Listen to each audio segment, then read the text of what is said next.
Olá, alunos, alunas dos novos anos. Eu sou a professora Luciana de História. Estamos aqui para a nossa primeira aula nesse novo formato à distância da Escola Amélio de Paula Coelho, tá? O tema da nossa aula de hoje é uma revisão sobre a queda da monarquia no Brasil e a Primeira República no nosso país, o período que ficou conhecido como Primeira República, tá? Como vocês devem lembrar, né, nós já aprendemos lá nas nossas aulas presenciais, o Brasil, após a independência de Portugal, ele foi o único país da América, de todas as Américas, a adotar o regime monárquico de governo, certo? Tendo dois imperadores, o Dom Pedro I e o Dom Pedro II, que reinou até 15 de novembro de 1889, certo? O exército, liderado pelo Marechal Deodoro da Fonseca e com o apoio de alguns setores da sociedade, como os cafeicultores e a Igreja Católica, por exemplo, esse exército, liderado pelo Marechal Deodoro da Fonseca, na noite de 14 para 15 de novembro de 1889, aplica um golpe, tá? E tira o Dom Pedro II do poder no Brasil, proclamando a República no nosso país no dia 15 de novembro de 1889, certo? O período que vai de 15 de novembro de 1889 até 1930 é historicamente conhecido como República Velha, Primeira República ou República Oligárquica, tá? E esses 41 anos nós podemos dividi-los em três partes. Os 4 primeiros anos nós chamamos de República da Espada, certo? Porque o Brasil teve como 2 presidentes marechais do Exército, o Deodoro da Fonseca e o Floriano Peixoto, certo? A segunda parte da República Velha, ou Primeira República, ou República Oligárquica, foi a fase de consolidação, certo? Em que os presidentes civis governaram o nosso país com o apoio das grandes oligarquias, tanto do café como do leite de Minas Gerais.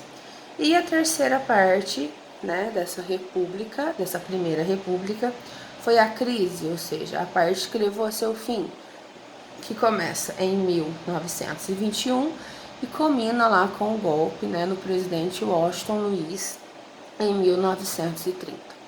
Bom, pessoal, como que foi o governo do Deodoro da Fonseca? Tá? Uma das primeiras medidas dele foi governar o país com mãos de ferro, tá?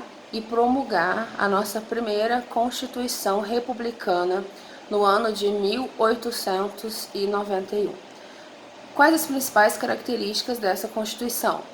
Ela instituiu o sistema tripartite de poder no Brasil, que são os poderes executivo, legislativo e judiciário, que nós já aprendemos também em nossas aulas, tá? Instituiu o sistema presidencialista de governo, o voto universal masculino, tá? Ou seja, todos os homens agora poderiam votar independentemente de sua renda, as mulheres, os ex-escravos, os mendigos, os estrangeiros continuavam excluídos dos votos, e também tornou o Brasil um estado laico. Lembrando, um estado laico é um estado em que o governo é separado da igreja, tá? Essas são as principais características aí da Constituição de 1891 e do governo do Deodoro da Fonseca, que não durou muito tempo, tá? Porque por ser muito autoritário, ele perde apoio político e logo cai, e o Floriano, né, que é o seu vice, assume e termina o mandato, certo? O terceiro presidente, só para lembrar, pessoal, o governo do Floriano Peixoto foi um pouco mais aberto, um pouco mais popular. Como eu já disse lá nas aulas também, acho que vocês vão lembrar, o Floriano, ele abaixa o preço dos aluguéis, abaixa o preço da carne, ele tenta fazer umas medidas mais populares, tá? E consegue aí terminar o mandato dele. O terceiro presidente brasileiro, tá? Foi um advogado chamado Prudente José de Moraes Barros, ou só Prudente de Moraes, né, mais conhecido como Prudente de Moraes. Ele era um advogado e simpatizante das oligarquias do café.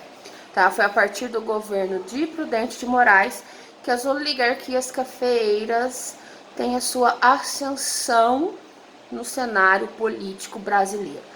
Lembrando, galera, o que é uma oligarquia? É um grupo de gente poderosa, de gente rica, que vai exercer poder, né? No caso aqui do Brasil, um poder tanto econômico quanto político, certo? Então, oligarquia, um pequeno grupo de gente poderosa, de gente rica, tá?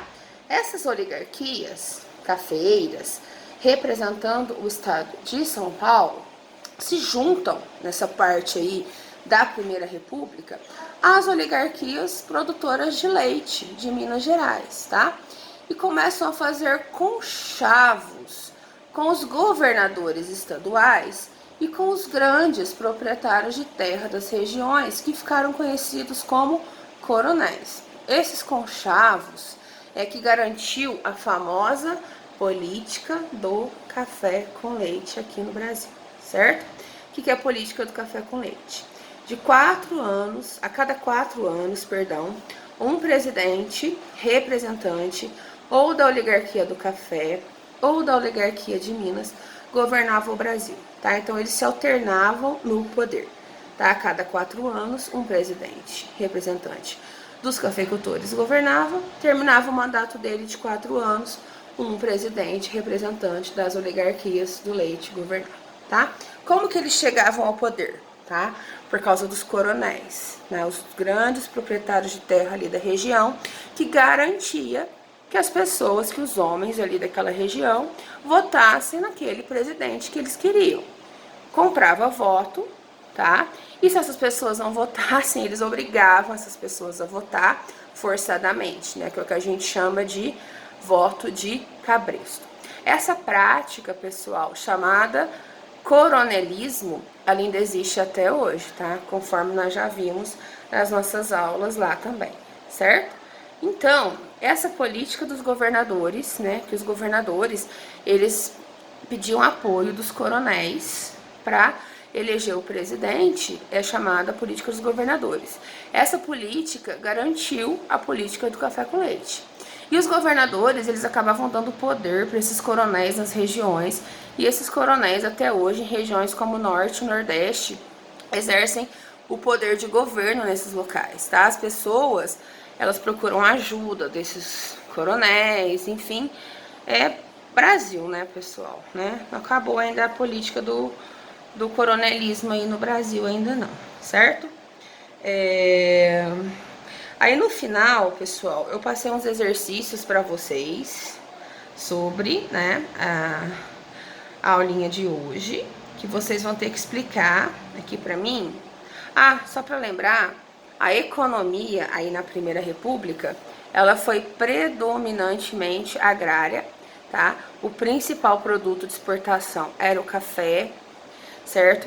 A gente teve algum surgimento também da borracha, quando se descobriu as seringueiras na Amazonas, porque nessa época estava surgindo os carros, as bicicletas na Europa, nos Estados Unidos. Quando se descobre as seringueiras, né, que produz látex na Amazonas, o Brasil também passa a exportar borracha, tá? Então, além do café, o Brasil passou a exportar borracha, tabaco. A indústria ainda não vamos entrar nela ainda não, a indústria é um pouquinho mais para frente. Então, para a gente falar de economia no Brasil na Primeira República, estamos falando de economia agrária, tá? Com um papel largamente desempenhado pelo café. E a borracha, ela surge mais ou menos por volta de 1910. Dura 10 anos o ciclo da borracha no Brasil. Aí depois os ingleses levam borracha para as colônias, levam as seringueiras para as colônias deles lá da Ásia, plantam borracha lá e a borracha brasileira perde mercado internacional, certo? Vocês vão fazer esses exercícios aqui do final das orientações. O número 1, vocês vão definir o que significa Primeira República. O número 2 vai explicar pra gente como que caiu a monarquia no Brasil. O 3, o que foi a República da Espada.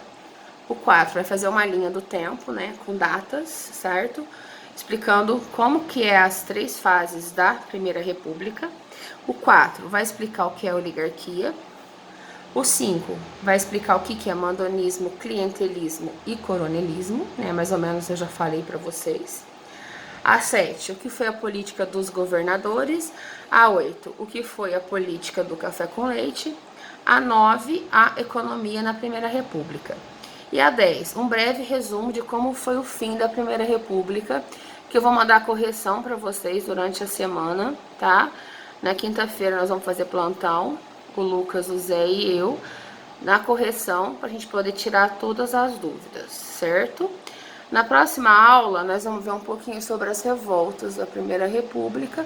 E se tiver mais alguma dúvida sobre isso, a gente tira tranquilo, tá, pessoal? Um abraço, qualquer coisa eu estou à disposição. Até mais.